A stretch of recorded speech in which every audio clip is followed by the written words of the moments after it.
अस्सलाम वालेकुम मेरे प्यारे बहनों और भाइयों।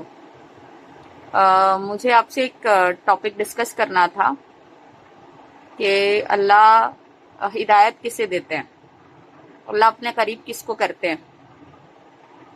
तो किसी को लगता है कि अल्लाह चाहते हैं किसी को करीब करना तो कर देते हैं, जिसको नहीं चाहते तो नहीं करते हैं। लेकिन अल्लाह ने फरमाया है कि मेरे बंदे मेरे करीब आने की एक शर्त है, अगर बंदा एक कदम भी अल्लाह के पास अल्लाह के करीब चल के आएगा तो अल्लाह उसके पास दौड़ के आएंगे।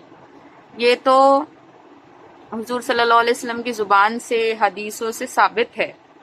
और अगर आपको अल्लाह की कुर्बत चाहिए तो आपको पहले फिक्र करनी पड़ेगी कि है ना, आपको ये सोचना पड़ेगा कि है ना, मुझे अल्लाह के पास जाना है, मुझे अल्लाह के रास्ते पर चलना है। पहले आपकी शुरुआत फिक्रों से होगी, फिर अल्लाह ताला अपने आप रास्ते पैदा करेंगे, ऐसे लोगों से मिलवाएंगे, आपको ऐसे हालात पैदा करेंगे कि आप जो है अल्लाह के करीब आ जाओ। वो हालात आजमाइशें भी हो सकती है, बहुत सारी चीजें हो सकती है। हर एक की जिंदगी मुख्तलिफ तरीके से चलती है, तो हर एक की जिंदगी के अलग अलग हालात होंगे। लेकिन अव्वल शर्त तो यही है मेरे भाइयों और बहनों कि आपको पहले सोचना पड़ेगा और पूरी फिक्रों के साथ सोचना पड़ेगा। इतनी फिक्र करनी पड़ेगी कि आप बेचैन हो जाओ कि क्या मैं रास्ता पालू, किस इंसान से मिलूं कि जो मुझे अल्लाह से जाके जोड़ दे। जब आप ऐसी फिक्रें करने लगेंगे, अपने आप आपको अल्लाह रास्ता निकालेंगे, आपको नमाजों की तौफीक देंगे। नमाजों के बाद पहली सीढ़ी तो नमाज होती है। जब आप अपनी रूहानी तरबियत करोगे, रूहानी तरबियत सिर्फ और सिर्फ इबादत से होती है, इबादत से, अल्लाह का नाम लेने से।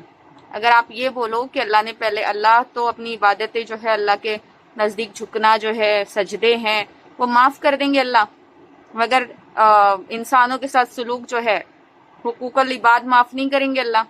बिल्कुल सही बात है कि अल्लाह बिल्कुल रहमान और रहीम है, अल्लाह माफ कर देंगे। लेकिन आप ये सोचिए, ये बोलने से या सोचने से पहले कि आप बहाना ढूंढ रहे हैं अल्लाह के सामने नहीं झुकने का।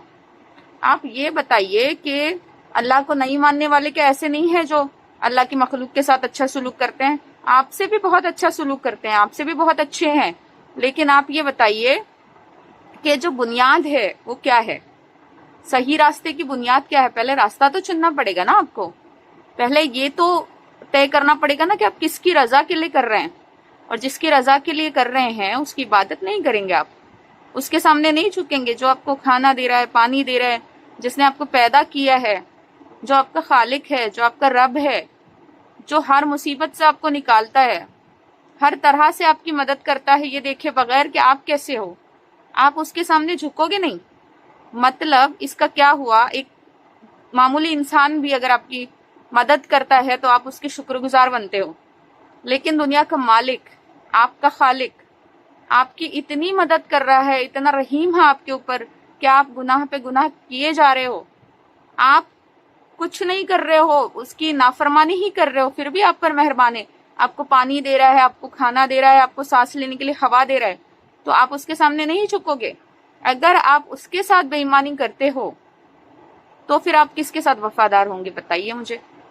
जब आप नमाजों की शुरुआत करते हो, जब आप अल्लाह के सामने झुकते हो, आप एक बार झुकना शुरू कीजिए, एक बार नमाज पढ़नी शुरू कीजिए, अल्लाह ताला आपको 2 बारी की तौफीक देंगे।